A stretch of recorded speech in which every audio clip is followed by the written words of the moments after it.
Hello student, IT और knowledge का online portal में आप सभी का स्वागत है।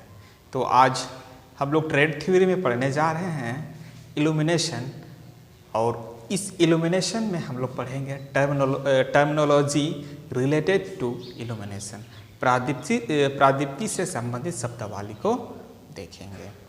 और उससे पहले हम लोग ने देखा था, इंट्रोडक्शन सेक्शन देखा था। उसके बाद लाइट के बारे में हम लोगों ने प्रीवियस वीडियो लेक्चर में जाना और कुछ टर्मिनोलॉजी रिलेटेड टू इल्यूमिनेशन को कवर किया था, जैसे कि ल्यूमिनस फ्लक्स को, मतलब प्रीवियस वीडियो लेक्चर में ही ल्यूमिनस फ्लक्स, जिसको हम लोग बोलते हैं प्रदीप्ति पुंज, और luminous intensity, luminous intensity, luminous intensity प्रादीप्ति तीव्रता। और उसके बाद और एक टर्मिनोलॉजी को देखा था, सॉलिड एंगल। सॉलिड एंगल को हम लोगों ने कवर किया था प्रीवियस वीडियो लेक्चर में। सॉलिड एंगल को हम लोग ठोस कोण बोलते हैं। तो इस वीडियो लेक्चर में हम लोग देखेंगे उससे आगे टर्मिनोलॉजी रिलेटेड टू इल्यूमिनेशन में। आज देखेंगे हम लोग ल्यूमेन। क्या देखेंगे? ल्यूमेन। ल्यूमेन क्या होता है? प्रदीप्ति पुंज को हम लोग जनरली ल्यूमेन में क्या करते हैं? नापते हैं। तो ये 1 ल्यूमेन इक्वल टू क्या होता है, इसको कैसे डिफाइन करते हैं? एक मानक मोमबत्ती से, क्या बोला मैंने? एक मानक मोमबत्ती से एक ठोस एंगल में उत्सर्जित होने वाली प्रकाश की कुल मात्रा को हम लोग क्या बोलेंगे? 1 ल्यूमेन। ल्यूमेन को हम लोग शॉर्ट में लिखते हैं LM।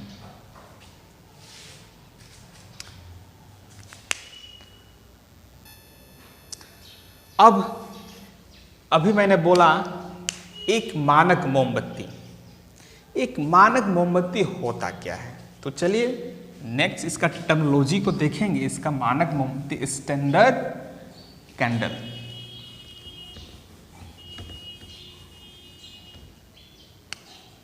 मानक मोमबत्ती,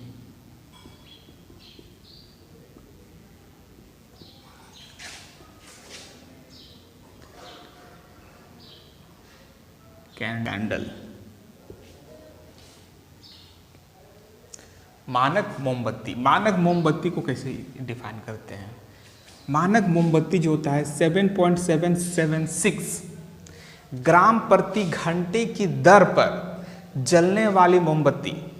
क्या मैंने बोला? 7.77 ग्राम प्रति घंटे, प्रति आर, इसको प्रति आर 7.776 ग्राम प्रति आर की दर से जलने वाले मोमबत्ती को हम लोग क्या बोलते हैं? मानक मोमबत्ती बोलते हैं। अब हम लोग देखते हैं कैंडल पावर। इसके बाद एक नया टर्मिनोलॉजी है कैंडल पावर। कैंडल पावर, तो कैंडल पावर क्या है, इसको आप इसको समझते हैं।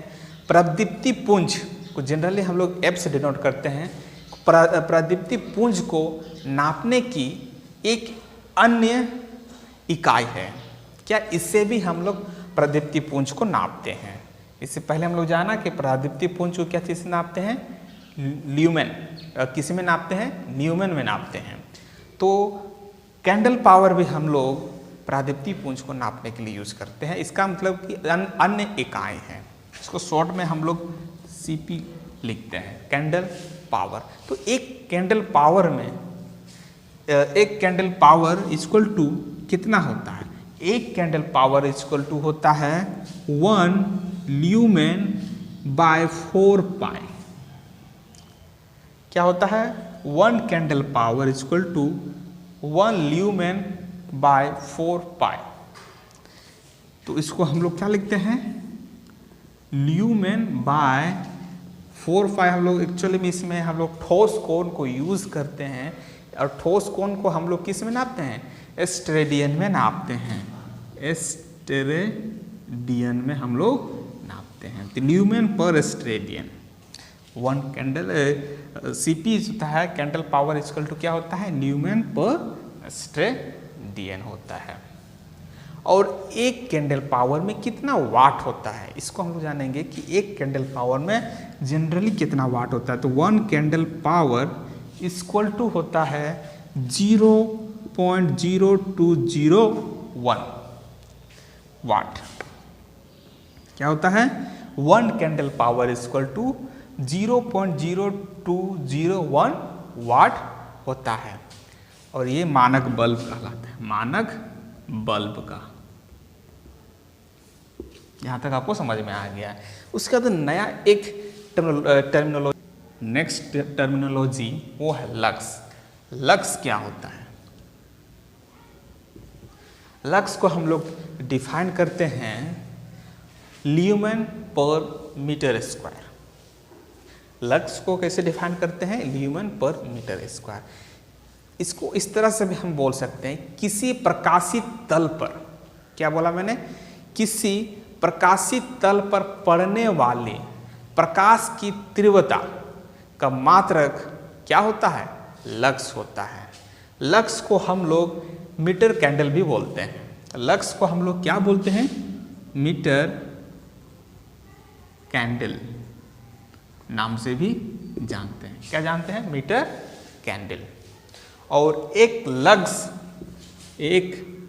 इक्वल टू होता है ल्यूमेन पर मीटर स्क्वायर। इसको लिखते हैं 1 ल्यूमेन पर मीटर स्क्वायर। तो लक्स क्या है?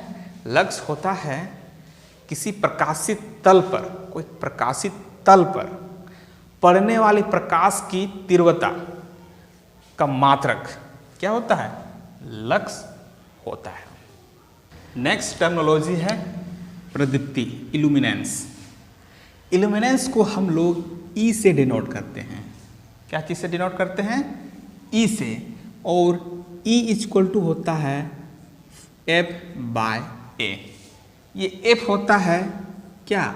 Luminous flux. और ये होता है क्षेत्रफल, एरिया, तल का क्षेत्रफल। जिस तल पर प्रकाशित होता है उस तल का एरिया। तो इसको इस तरह से हम डिफाइन कर सकते हैं कि प्रकाशित तल के इकाई क्षेत्रफल पर तल की लंबवत दिशा में पड़ने वाले प्रकाश की मात्रा उस तल की प्रदीप्ति कहलाती है। इसको अगर हम एक फिगर के थ्रू समझाना चाहेंगे तो मान लीजिए एक प्रकाश स्रोत है, ये कोई तल है, ठीक? तो प्रकाश स्रोत जनरली कुछ इस तरह से जाएगा, राइट? तो क्या बोल रहा है कि प्रकाशित तल के इकाई क्षेत्रफल पर, ये मान ली प्रकाशित क्षेत्र है, उसका इकाई क्षेत्रफल पर तल की लंबवत दिशा में पड़ने वाले प्रकाश, तल के लंबवत परपेंडिकुलर में पड़ने वाले प्रकाश की मात्रा को उस तल की प्रदीप्ति कहलाते हैं। क्या होता है? इस कितना ज़्यादा इसके लंबवत में पड़ रहा है प्रकाश की मात्रा, उसको हम लोग प्रदीप्ति बोलते हैं। तो इसको हम लोग फॉर्मूला में इस तरह से डिनोट करते हैं, E = F/A। यह प्रदीप्ति पुंज है, यह क्षेत्रफल है, प्रकाशित क्षेत्रफल। तो चलिए इसको E को हम लोग बोलते हैं इल्यूमिनेंस, प्रदीप्ति।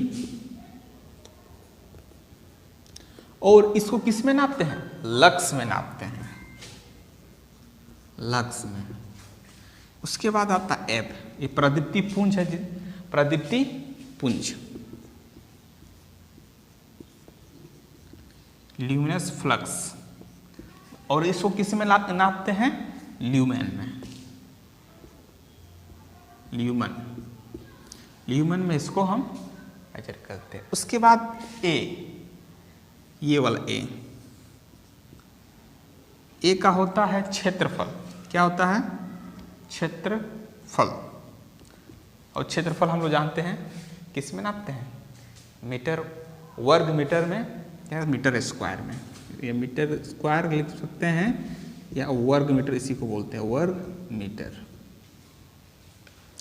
साथ आपको क्लियरली नहीं दिख रहा है, यहाँ लिखते हैं ए का मतलब होता है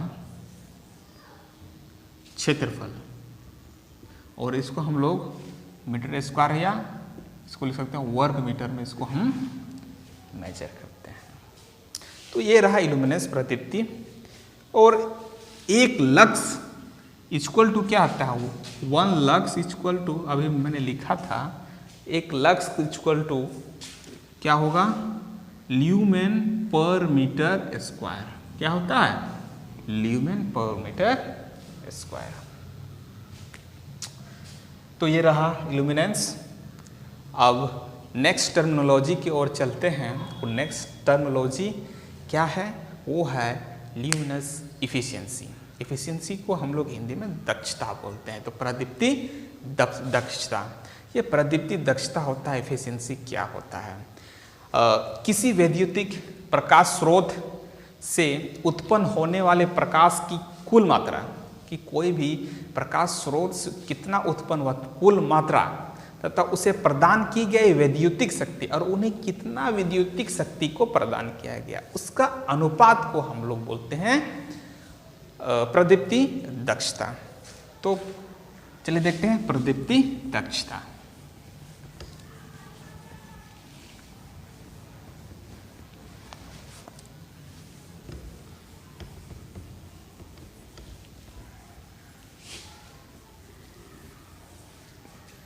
क्या देखेंगे? Luminous efficiency. ल्यूमिनस इफिशियंसी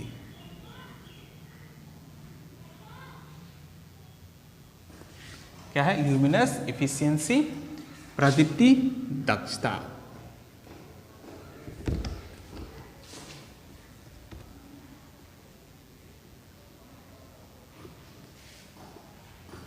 प्रदीप्ति दक्षता, इसको हम लोग कैसे लिखते हैं? ल्यूमिनस इफिशियंसी के luminous efficiency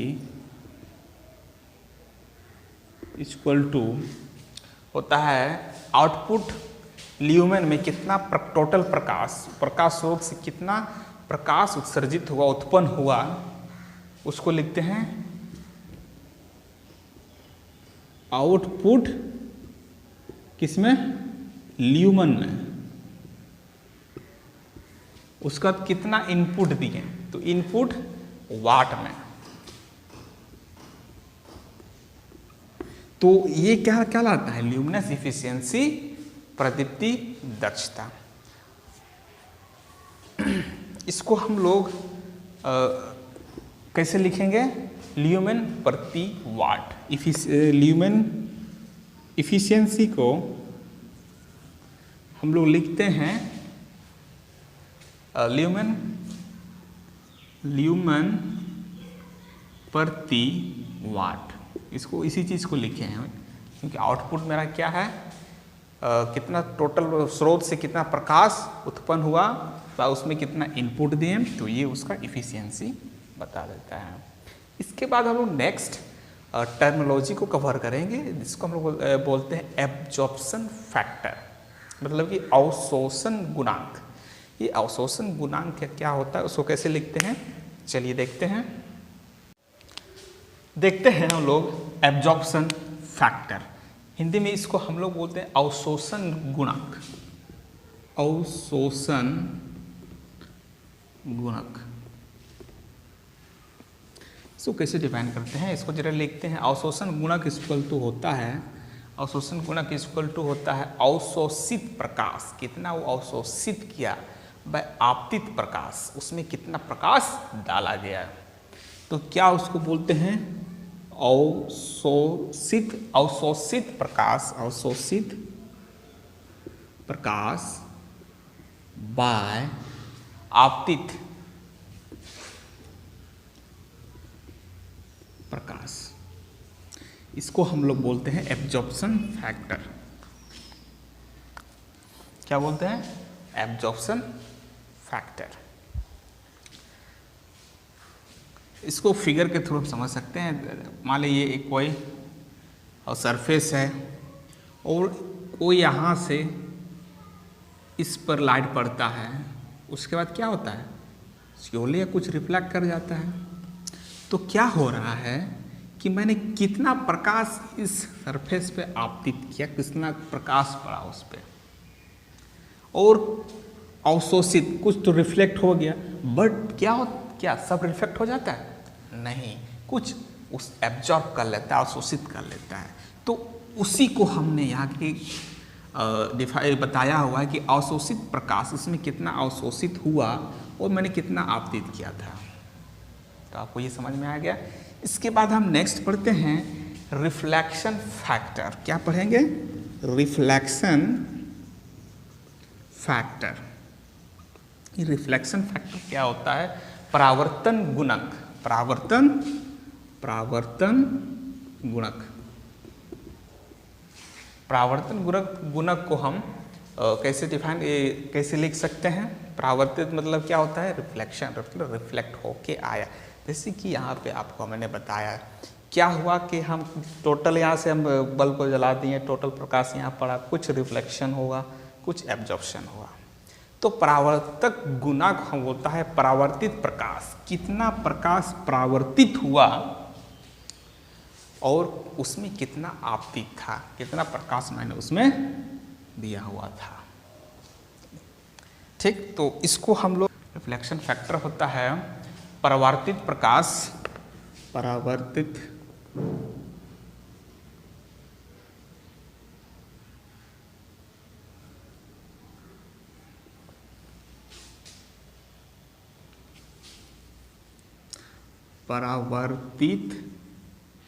Prakash divided by आपतित प्रकाश।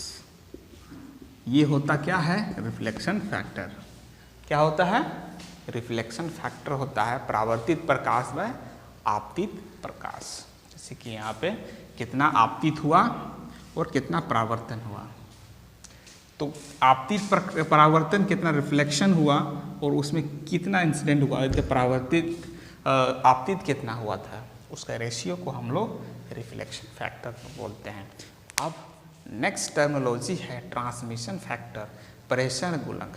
ट्रांसमिशन फैक्टर होता है परपोषित प्रकाश बाय आपतित प्रकाश। और परपोषित प्रकाश का मतलब होता है कि कोई